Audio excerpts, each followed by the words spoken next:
नमस्कार मित्रों, Shekhar astrology channel पे आपका हार्दिक स्वागत और अभिनंदन है। आज हम शुरू करने जा रहे हैं बुध ग्रह के विभिन्न भाव में प्रभाव की श्रृंखला के अंतर्गत मीन लग्न की चर्चा।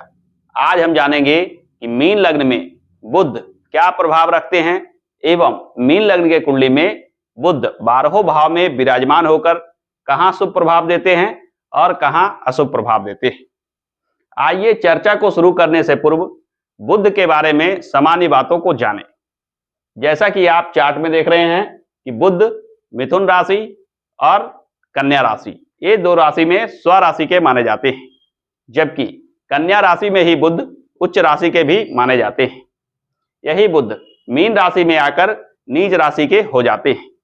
बुध का स्वगृही होना या उच्च राशि का होना बुध के नैसर्गिक गुणों को बढ़ा देता है, यानी वाणी, विद्या, बुद्धि, विवेक को लेकर बुध अब शुभ फल देते हैं।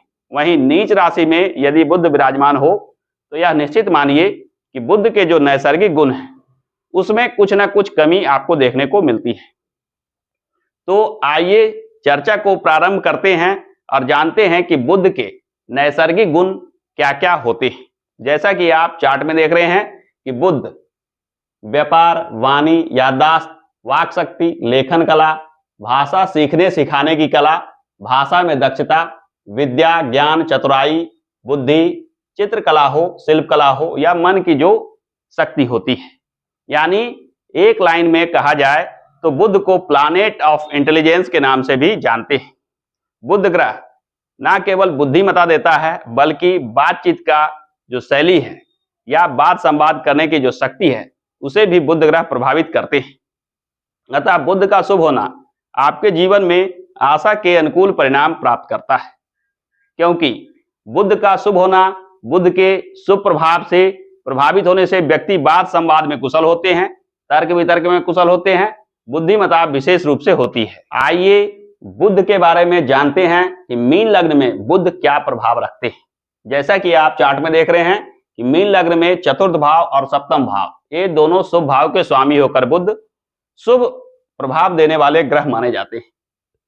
यानी केंद्र के दोनों भाव, चतुर्थ भाव और सप्तम भाव के स्वामी होकर बुध जीवन में शुभ फल देने की स्थिति में आ जाते हैं, यानी मीन लग्न के कुंडली में बुध एक शुभ ग्रह बन जाते हैं। अब हम जानते हैं कि बुध का विभिन्न भाव में विराजमान होने का क्या फलाफल है। जैसा कि आप चार्ट में देख रहे हैं कि बुध यदि लग्न में विराजित हो जाए तो लग्न में बुध का विराजमान होना शुभ फलों में न्यूनता ला देगा, क्योंकि बुध यहाँ अपने नीच राशि में विराजमान हो जाते हैं। नीच राशि का यह बुध आप में मानसिक उलझन की स्थिति दे सकता है। बुध के नैसर्गिक गुणों में कमी आने से न केवल आप बात संवाद में कमी महसूस करते हैं, अपने भावना को प्रकट नहीं कर पाते हैं। ज्ञान होने के बावजूद भी किसी कार्य में हिचकिचाहट होना, किसी कार्य को करने में संकोच होना जैसे अशुभ प्रभाव आपको देखने को मिलते हैं। इसे अगर कहा जाए कि बुध मीन राशि का लग्न में विराजमान हो तो वह व्यक्ति एब्सेंट माइंड प्रोफेसर की तरह व्यवहार करता है।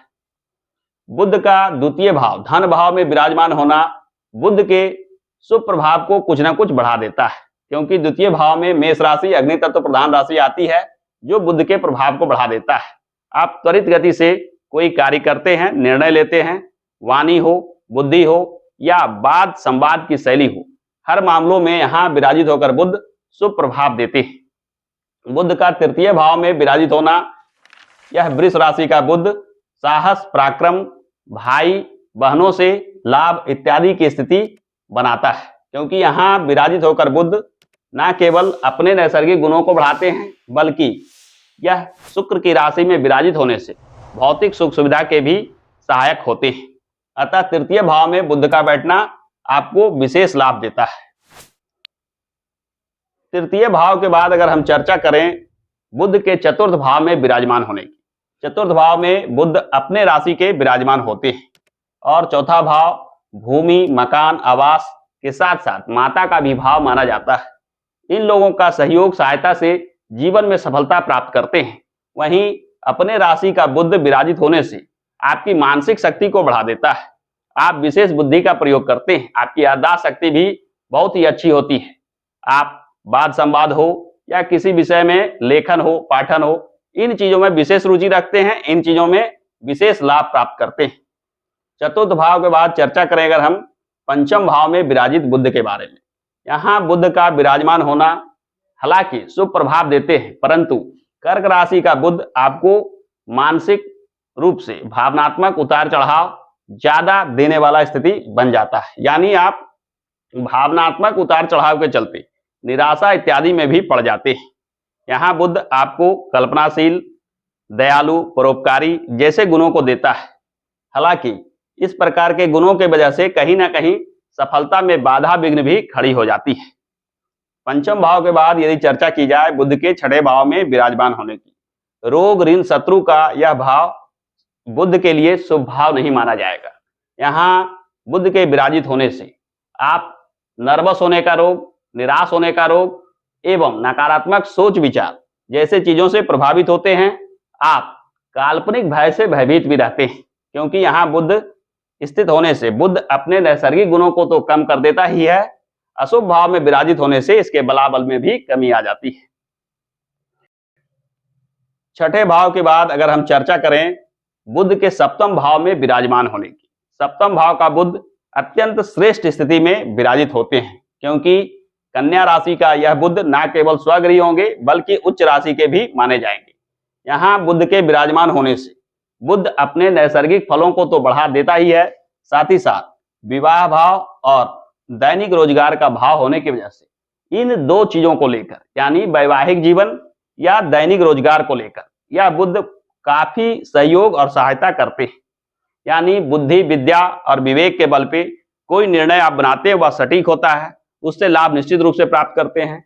बुध याददाश्त शक्ति को भी बढ़ा देते हैं। आपका पारिवारिक जीवन अच्छा और सुखमय होता है, यानी जीवन साथी का भी सहयोग आपको प्राप्त होता है। सप्तम भाव के बाद अगर हम चर्चा करें कि अष्टम भाव में विराजित शुक्र के बारे में, अष्टम भाव भी एक अशुभ भाव है। यहाँ बुध का विराजमान होना शुभ परिणाम नहीं देता है।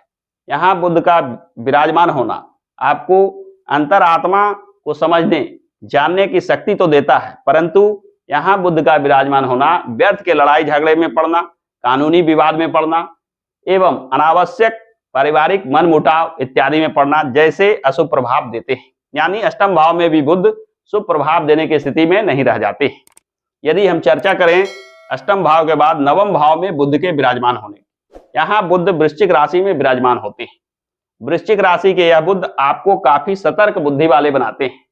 आप काफी सोच विचार कर, समझबूझ कर कोई कार्य करते हैं, जिससे जीवन में सफलता प्राप्त करते हैं। सप्तमेश और चतुर्थेश का नवम भाग्य भाव में विराजित होना भी एक शुभ योग कहा जाता है। यहाँ बुध यदि किसी शुभ ग्रह के साथ विराजित हो जाएं, तो यह निश्चित मानिए कि भाग्य के सहयोग और सहायता से आप जीवन में उत्तरोत्तर सफलता और तरक्की प्राप्त करते हैं। नवम भाव के बाद यदि हम चर्चा करें दसम भाव में बुध के विराजमान होने की, धनु राशि का यह बुध आपके जीवन में अत्यंत शुभ प्रभाव देते हैं। यहाँ बुध के विराजमान होने से जीवन में रोजी रोजगार को लेकर विशेष लाभ देखने को मिलता है। आप उन क्षेत्रों में विशेष सफल होते हैं जहां इंटेलिजेंस यानी बुद्धिमत्ता का प्रयोग किया जा सके। वाद संवाद की बात हो या तथ्य सूचनाओं को याद करने की बात हो या तर्क वितर्क की बात हो या किसी समूह संगठन को संचालन करने की बात हो, इन चीजों में आप दक्ष होते हैं। इस वजह से कहीं भी किसी भी कंपनी में लगकर, किसी भी संगठन में लगकर आप विशेष लाभ प्राप्त करते हैं। यानी दसम भाव में बुध एक शुभ प्रभाव देने वाले ग्रह बन जाते हैं। दसम भाव के बाद यदि हम चर्चा करते हैं एकादश भाव में, तो एकादश भाव में मकर लग्न, मकर राशि के बुध विराजमान होते हैं। यह बुध आय के मामलों में शुभ प्रभाव देते हैं। एकादश भाव न केवल आय का भाव होता है बल्कि मित्र दोस्तों का भी भाव होता है। यानी दोस्त मित्रों से भी आप लाभान्वित होते हैं। आय प्राप्ति के मामलों में भी आपकी बुद्धि श्रेष्ठ चलती है। यानी आप अपने बुद्धि के बल पे बहुत धन संपदा प्राप्त करते हैं। एकादश भाव के बाद द्वादश भाव की अगर चर्चा की जाए तो द्वादश भाव में बुध का विराजमान होना शुभ प्रभाव नहीं देता है। द्वादश भाव त्रिक भाव के अंतर्गत एक अशुभ भाव होता है। अतः यहाँ बुध विराजित होते हैं तो यह अपने नैसर्गिक गुणों को कम कर देते हैं। साथ ही साथ यह बुध आपको निराश होने की भावना को देते हैं, मानसिक रूप से नर्वस हो जाने की भावना को देते हैं। चिंता, निराशा अवसाद जैसे चीजों को देते हैं। यानी जीवन में मानसिक कष्ट, दुख, निराशा जैसे चीजों को द्वादश भाव में विराजित होकर बुध देते हैं। तो हमने देखा कि मीन लग्न में बुध एक शुभ फल देने वाले ग्रह होते हैं। मीन लग्न में कहीं कहीं बुध विराजित होकर कुछ न कुछ अशुभ प्रभाव देते हैं। यह बुध जब किसी शुभ ग्रहों के साथ युति बना ले या शुभ ग्रहों के साथ दृष्ट हो तो ये अपने बलाबल को बढ़ाकर शुभ फल विशेष रूप से देते हैं। और जब यही बुध किसी अशुभ ग्रहों के साथ यह युति या दृष्टि संबंध बनाते हो तो बुध के जो नैसर्गिक गुण हैं, बुध जिन भावों के कारक हैं, उनसे जुड़े अशुभ प्रभाव आपको देखने को मिलते हैं। यानी जीवन में मीन लग्न की कुंडली में जो भी शुभ या अशुभ फल बुध देते हैं वह कुंडली में बुध की स्थिति पर निर्भर करता है। तो इस प्रकार से हमने देखा कि बुध मीन लग्न वाले जातकों के कुंडली में क्या प्रभाव देते हैं। यदि बुध आपके जीवन में अशुभ प्रभाव दे रहे हो तो बुध के अशुभता को दूर करने के लिए या दूषित बुध, पीड़ित बुध के निर्बलता को दूर करने के लिए बुध संबंधित पूजा पाठ का महत्व बताया गया है। बुध संबंधित पूजा पाठ की अगर बात की जाए तो सबसे पहले आता है बुध कवच का पाठ, इसके बाद बुध स्तोत्र का पाठ। इन दोनों पाठ को करने से जीवन में बुध के शुभ प्रभाव आने लगते हैं। यदि बुध अशुभ प्रभाव दे रहे हो और उनको अशुभता को दूर करके शुभ प्रभाव प्राप्त करना हो तो बुध के यह मूल बीज मंत्र ओम बुम बुद्धाय नमः का पाठ करना भी श्रेष्ठकर होता है। जिन कुंडली में बुध शुभ ग्रह हो यानी शुभ प्रभाव दे रहे हो उन्हें बुध का यह यंत्र बनवाकर गले में धारण करना चाहिए। इस यंत्र को भोजपत्र पर बनवाकर चांदी के लॉकेट में गले में धारण करने से बुध के प्रभाव या कहें कि बुध के शुभ प्रभाव बढ़ जाते हैं और बुध शुभ फल विशेष रूप से देने लगते हैं।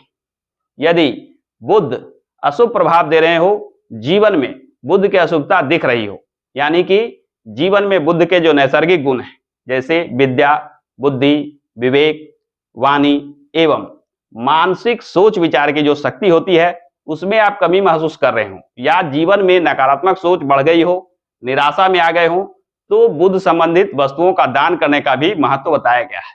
बुध के वस्तुओं की अगर चर्चा की जाए तो बुध के वस्तु हैं कांस्य, हरे वस्त्र, हरी सब्जियां, मूंग की दाल और हरे रंग की वस्तुएं। इन वस्तुओं को अगर हम दान करते हैं तो बुध के प्रभाव की अशुभता धीरे धीरे दूर होने चली जाएगी। यानी बुध के वस्तुओं को दान करने से भी बुध के अशुभता को शांत किया जा सकता है। तो आज के वीडियो में बस इतना ही। बुध ग्रह के सभी लग्नों में क्या प्रभाव होते हैं, इस श्रृंखला का यह अंतिम वीडियो है। आगे आने वाले वीडियो में मैं लेकर आऊंगा किसी अन्य ग्रह की चर्चा और जानेंगे कि 12 भाव में वह ग्रह क्या प्रभाव देते हैं, कहां शुभ और कहां अशुभ होते हैं। तो आज के लिए बस इतना ही। आशा करता हूं कि आज का यह वीडियो आपको पसंद आया होगा। यदि यह वीडियो पसंद आया हो तो आप इस वीडियो को लाइक कीजिए, शेयर कीजिए और यदि आप इस चैनल पर नए हैं तो हमारे इस चैनल को सब्सक्राइब करके बेल आइकन को अवश्य दबा लें ताकि आगे आने वाले वीडियो के ज्ञानप्रद जानकारी आपसे छूट ना जाए। हमारे साथ अंत तक बने रहने के लिए बहुत बहुत धन्यवाद।